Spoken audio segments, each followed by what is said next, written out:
ಕನ್ನಡ ಮಹಾತಾಯಿ ಇವತ್ತು ವೈದ್ಯಾಗಿ ಕೆಲಸ ಮಾಡ್ತಾ ಇದ್ದಾರೆ.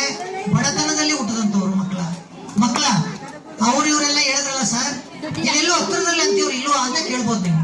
ಮುಂದೆ ಬರ್ತಾರಲ್ಲ ಅವ್ರನ್ನ ಚೆನ್ನಾಗಿ ಗಮನಿಸಿ ನೋಡಿ. ಅವರು ಮಕ್ಕಳ ಅವ್ರು ನೋಡಿ, ಅವ್ರ ಚಿತ್ರ ನೋಡಿ, ಅವ್ರಿಗೆ ಏನ್ ಕೊರತೆ ಹೇಳಿ ನೋಡೋಣ.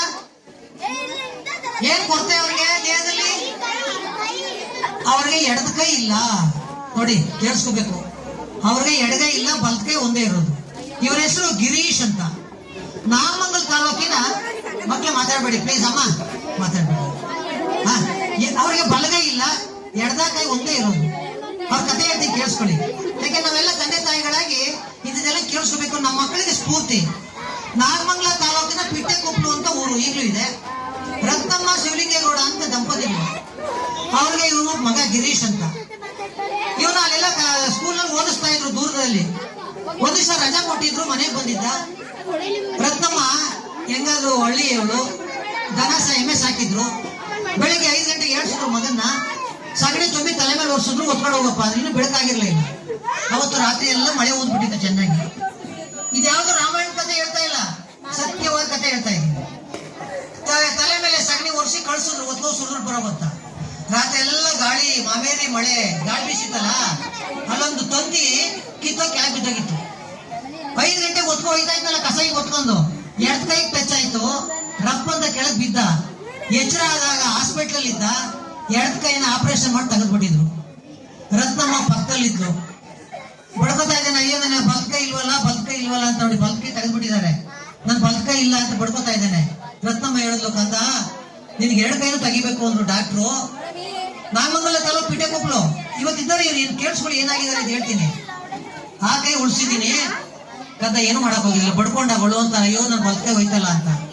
ಏನಿಲ್ಲ ಕಣಪ್ಪ ಇರು ಅಂದ್ರು. ಹಾಸ್ಪಿಟಲ್ ಇದ್ದ, 9ನೇ ಕ್ಲಾಸ್ ಓದ್ತಾ ಇದ್ದ. ಬಂದ ಮನೆಗೆ, ಚೆನ್ನಾಗಿ ಓದ್ತಿದ್ದಲ್ಲ, ಪಾಸ್ ಮಾಡಿದ್ರು. 10ನೇ ಕ್ಲಾಸ್ ಬಂದ. ಮಕ್ಳೇ ನೋಡಿ ಬಲ್ಕೈ ಒಟ್ಟೋಗಿದೆ, ಎಡ್ ಕೈನಲ್ಲೇ ಬರೆಯೋದು ಕಲ್ತ್ಕೊಂಡ. 10ನೇ ತರಗತಿ ಚೆನ್ನಾಗಿ ಪಾಸ್ ಆಗೋದ.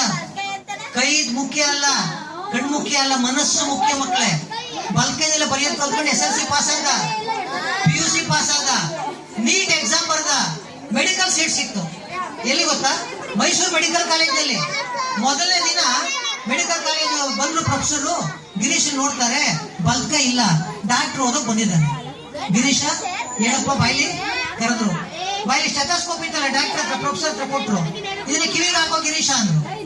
ಈ ಕಡೆ ಹಾಕೋಯ್ತಾನೆ, ಈ ಕಡೆ ಕಳ್ಕೊಳತ್ತೆ, ಈ ಕಡೆ ಹಾಕೋಯ್ತಾನೆ, ಈ ಕಡೆ ಕಳ್ಕೊಳತ್ತೆ. ಕೊಡಪ್ಪ ಆಯ್ತು ಅಂತ ಇಸ್ಕೊಂಡ್ರು. ಸಿರಿಂಜ್ ಕೊಟ್ರು. ಒಂದು ಔಷಧಿ ತುಂಬ್ಕೊಬೇಕು, ಇಂಜೆಕ್ಷನ್ ಕೊಡ್ಬೇಕಲ್ಲ. ಕೇಳಿಸ್ಕೊಳ್ಳಿ ಮಕ್ಳ, ತಗೋಪ ಇಂಜೆಕ್ಷನ್ ತುಂಬ್ಕೊ, ಇದು ನೋಡ್ತೀನಿ ಹೆಂಗ್ ತುಂಬ್ಕೊಂಡಿ. ಎಡ್ ಕೈ ಹಿಡ್ಕೋಬೇಕು, ಬಲ್ಕ್ ಕೈಲಿ ಹಾಕ್ಬೇಕು, ಹೇಳ್ಕೋಬೇಕು, ಇಂಜೆಕ್ಷನ್ ಕೊಡ್ಬೇಕು. ಗಿರೀಶನ್ಗೆ ಆಯ್ತಾ ಇಲ್ಲ. ಗೊತ್ತಾಗೋಯ್ತು ಗಿರೀಶ ಬುದ್ಧಿವಂತ ಅಲ್ವಾ. ಸರ್ ನಮಸ್ಕಾರ, ನೀವು ಯಾಕೆ ನನ್ಗೆ ಹೇಳ್ತಾ ಇದೀರಿ ಅಂತ ಗೊತ್ತಾಯ್ತು. ನಾನು ಡಾಕ್ಟರ್ ಓದಿದ್ರೆ ಒಳ್ಳೆ ಡಾಕ್ಟ್ರೇನೋ ಆಯ್ತೀನಿ. ಡಾಕ್ಟರ್ ರೋಗಿಗೆ ಇಂಜೆಕ್ಷನ್ ಕೊಡೋದು ಹೆಂಗೆ, ಟೆಸ್ಟ್ ಮಾಡೋದು ಹೆಂಗೆ ಗೊತ್ತಾಯ್ತು ಸರ್. ಇನ್ನೇನ್ ಮಾಡ್ಬೇಕು ನೋಡಪ್ಪ, ನಿಮ್ಗೆ ಇದಾಗೋದಿಲ್ಲ, ಬೇರೆದಕ್ಕೆ ಸೇರ್ಕೋ. ಯಾವ್ದಕ್ಕೆ ಸೇರ್ಕೊಳ್ಳಿ ಸರ್? BSc AG ಅಂತ GKVK ಇದೆ ಬೆಂಗಳೂರಿನಲ್ಲಿ, ಅಲ್ಲಿಗೆ ಸೇರ್ಕೋ. ಆಯ್ತು ಸರ್, ಸೇರ್ಕೊಂಡ. BSc ಚೆನ್ನಾಗಿ ಓದ್ದ, BSc AG ನಲ್ಲಿ ರ್ಯಾಂಕ್ ಬಂದ. ಅಷ್ಟೊತ್ತಿಗೆ IAS ಎಕ್ಸಾಮ್ ಕಾಲ್ ಮಾಡೋದು. ಇಂಡಿಯನ್ ಅಡ್ಮಿನಿಸ್ಟ್ರೇಟಿವ್ ಸರ್ವಿಸ್, ಇಡೀ ಜಿಲ್ಲೆಗೆ ಜಿಲ್ಲಾಧಿಕಾರಿ ಆಯ್ತಾರಲ್ಲ ಮಕ್ಕಳೇ. ಆ ಪರೀಕ್ಷೆ ಬರೆದು ಚೆನ್ನಾಗಿ ನಂಬರ್ ತಗೊಂಡವ್ರಿಗೆ ಆ ಪರೀಕ್ಷೆ ಬರೆದ್ರು. ಫಸ್ಟ್ ಅಟೆಂಪ್ಟ್ ಅಲ್ಲೇ ಪಾಸ್ ಆದ್ರು. ಯಾರೋ ಬಲ್ಕೈ ಇಲ್ಲಿರ್ತಕ್ಕಂಥ ಗಿರೀಶ, ನಾಗಮಂಗಲ ಪಿಟ್ಟೆಕೊಪ್ಪಲಿನ ರತ್ನಮ್ಮ ಶಿವಲಿಂಗೇಗೌಡರ ಮಗ, ಸಗಣಿ ಸುರಿತಿದ್ದವನು. IAS ಪಾಸ್ ಆಗಿ ಈಗ ಆಂಧ್ರ ಪ್ರದೇಶದಲ್ಲಿ DC ಆಗಿದ್ದಾರೆ ಮಕ್ಕಳ. ಎಲ್ಲಿ? ಆಂಧ್ರ ಪ್ರದೇಶದಲ್ಲಿ DC ಆಗಿ ಕರ್ನೂಲ್ ಜಿಲ್ಲೆನಲ್ಲಿ, ಈಗ ತಿರುಪತಿನಲ್ಲಿ ಅಡ್ಮಿನಿಸ್ಟ್ರೇಟಿವ್ ಆಫೀಸರ್ ಹಾಕಿದ್ದಾರೆ. ಮೊನ್ನೆ ಈಗ 1 ವರ್ಷದಿಂದ ಭಾರತಿ ಕಾಲೇಜಿಗೆ ಕರೆಸಿದ್ರು. ಅವ್ರನ್ನ ನೋಡ್ಲಿ ಜನ, ಮಕ್ಕಳು ಯುವಕರು ನೋಡ್ಲಿ ಅಂತೇಳಿ ಒಂದೇ ಕೈನಲ್ಲಿ ಕಾರ್ ಓಡಿಸ್ಕೊಂಡು ಭಾರತಿ ಕಾಲೇಜಲ್ಲಿ ಬಂದು ಮಕ್ಕಳಿಗೆ ಭಾಷಣ ಮಾಡಿದ್ರು. ನಮ್ಮ ಮುಂದೆನೆ, ನಮ್ಮ ಎದುರುಗಡೆನೆ ಇಂಥ ಮಹಾನೀಯರು ಬೇಕಾದಷ್ಟು ಇದ್ದಾರೆ ಮಕ್ಕಳೇ. ಶಾಲೆಗಳು ಮುಖ್ಯ ಅಲ್ಲ. ನಾನು ಮಂಡ್ಯ ಜಿಲ್ಲೆಯಲ್ಲಿ 415 ಹೈಸ್ಕೂಲ್ ಇದೆ, 2600 ಪ್ರೈಮರಿ ಸ್ಕೂಲ್ ಇದೆ. ಸರ್ಕಾರಿ ಶಾಲೆಯಲ್ಲಿ ಒಳ್ಳೆ ಟೀಚರ್ ಇದ್ದಾರೆ, ಎಂತೆಂತ ಮಹಿಷ್ಟಿದ್ದಾರೆ, ಎಂತ ವಿದ್ಯೆ ಪಡೆದಿರ್ತಕ್ಕಂಥ ಇದ್ದಾರೆ. ಸರ್ಕಾರಿ ಶಾಲೆ ಅತ್ಯುನ್ನತ ಸರ್ಕಾರಿ ಶಾಲೆಯಲ್ಲಿ ಓದೋರು ಮಹಾ ಮೇಧಾವಿಗಳಾಗಿದ್ದಾರೆ. ಮಕ್ಕಳ ಜೊತೆಗೆ ಪೋಷಕರು ಚೆನ್ನಾಗಿರ್ಬೇಕು. ಪೋಷಕರು ನೋಡಿ, ಮೇಷ್ಟ್ರು ಓದ್ತಾರೆ, ಮಕ್ಕಳು ಓದ್ತವೆ, ಪೋಷಕರು ಚೆನ್ನಾಗಿರ್ಬೇಕು.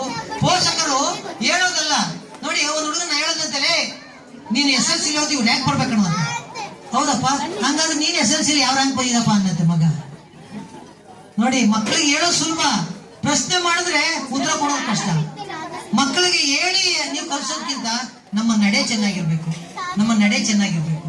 ನಮ್ಮನ್ನು ನೋಡಿ ಕಲಿತಾರೆ ಮಕ್ಕಳು. 80 ಭಾಗ ನೋಡಿ ನೋಡಿ ಕಲಿತಾರೆ ನಮ್ಮನ್ನ. ಆದ್ರೆ ಬುದ್ಧಿವಂತರಾದ್ಮೇಲೆ ಗೊತ್ತಾಗುತ್ತೆ 50 ಭಾಗ ನಮ್ಮ ಅಪ್ಪ ಹೇಳ್ತಿದ್ದೆಲ್ಲ ಸುಳ್ಳು ಅಂತ. ಯಾಕೆಂದ್ರೆ ಬುದ್ಧಿವಂತರಾಗ್ತಾರಲ್ಲ ಆಮೇಲೆ. ಅದಕ್ಕೆ ದಯಮಾಡಿ ನಿಮ್ಗೆಲ್ಲ ಕೈ ಮುದ್ದು ಕೇಳ್ಕೊಡ್ತೀನಿ, ಮಕ್ಕಳ ಮುಂದೆ ಒಳ್ಳೆಯ ಮಾತನಾಡಿ ಒಳ್ಳೆ ನಡವಳಿಕೆಯನ್ನ ತೋರಿಸಿ. ಹಾಗಾಗಿ ಆ ಮಕ್ಕಳು ಒಳ್ಳೆ ನಡೆಯನ್ನ ಕಲಿತಾರೆ. ಪೋಷಕರು ಎಷ್ಟು ಚೆನ್ನಾಗಿ ಪೋಷಕರು ಸಪೋರ್ಟ್ ಕೊಡ್ತಾರೋ ಅಷ್ಟು ಮಕ್ಕಳು ಚೆನ್ನಾಗಿ ಓದ್ತಾವೆ.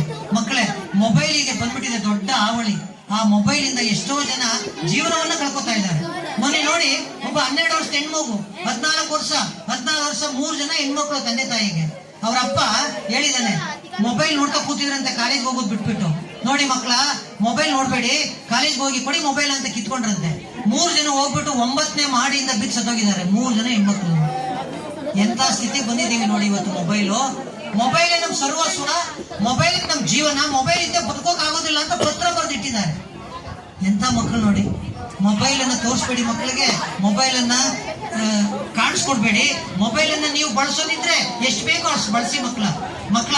ಮೊಬೈಲ್ ಬಳಸೋದ್ರಿಂದ ಇನ್ನು 20 ವರ್ಷದಲ್ಲಿ ಇದು ಒಂದು ನಾರಾಯಣ ಹೃದಯಾಲಯ ಇದೆ, ಅಲ್ಲಿ ನಾರಾಯಣ ಕಣ್ಣು ಹಾಸ್ಪಿಟಲ್ ಇದೆ. ಅವ್ರು ಸರ್ವೆ ಮಾಡಿದ್ದಾರೆ, ಇನ್ನು 20 ವರ್ಷದಲ್ಲಿ 30 ವರ್ಷ ವಯಸ್ಸಾಗುವಷ್ಟೊತ್ತಿಗೆ 70 ಭಾಗ ಕಣ್ಣನ್ನು ಕಳ್ಕೋತಾರೆ ಅಂತ ಹೇಳಿದ್ದಾರೆ ವೈದ್ಯರು. ಯಾಕೆಂದ್ರೆ ಆ ಮೊಬೈಲ್ ನ ಹಿಡ್ಕೊಂಡು ನೋಡಿ ನೋಡಿ ನೋಡಿ ನೋಡಿ ಸವರಿ ಅದನ್ನ ಬೆಳಕು ಬರೋ ಕಣ್ಣನ್ನು ಹಾಳಾಗೋಗುತ್ತೆ. ದಯಮಾಡಿ ಮಕ್ಕಳೇ, ಮೊಬೈಲ್ ಅನ್ನ ಬಿಟ್ಟು ಪುಸ್ತಕವನ್ನ ಓದಿ ಜ್ಞಾನವನ್ನ ಬೆಳೆಸ್ಕೊಳ್ಳಿ. ಪೋಷಕರು ಅದಕ್ಕೆ ಒತ್ತಾಸೆಯಾಗಿ ನಿಲ್ಲಿ. ನಮ್ಮ ಮಾದರಹಳ್ಳಿ ಗ್ರಾಮಸ್ಥರು ಎಷ್ಟೊಂದು ಅದ್ಭುತವಾಗಿ ಕೊಡಿದ್ರೆ ಅವರೆಲ್ಲ ಖುಷಿ ಆಗುತ್ತೆ. ಯಾಕೆಂದ್ರೆ ಎಷ್ಟೊಂದು ಜನ ಎಷ್ಟೊಂದು ಸಹಾಯ ಮಾಡಿದಾರಲ್ಲ ಮಕ್ಕಳಿಗೆ. ಮಕ್ಕಳ ಕಾರ್ಯಕ್ರಮವನ್ನು ನೋಡಿ ಖುಷಿ ಪಟ್ಟು ಮಕ್ಕಳಿಗೆ ಓದಿಗೆ ಹೆಚ್ಚು ಅವಕಾಶವನ್ನ ಮಾಡಿಕೊಡಿ. ನಮ್ಮ ಯೂಟ್ಯೂಬ್ ಚಾನೆಲ್ನ ಸಬ್ಸ್ಕ್ರೈಬ್ ಆಗಿ, ಲೈಕ್ ಮಾಡಿ, ಪಕ್ಕದಲ್ಲಿ ಕಾಣಿಸೋ ಬೆಲ್ ಐಕನ್ನ ಕ್ಲಿಕ್ ಮಾಡಿ.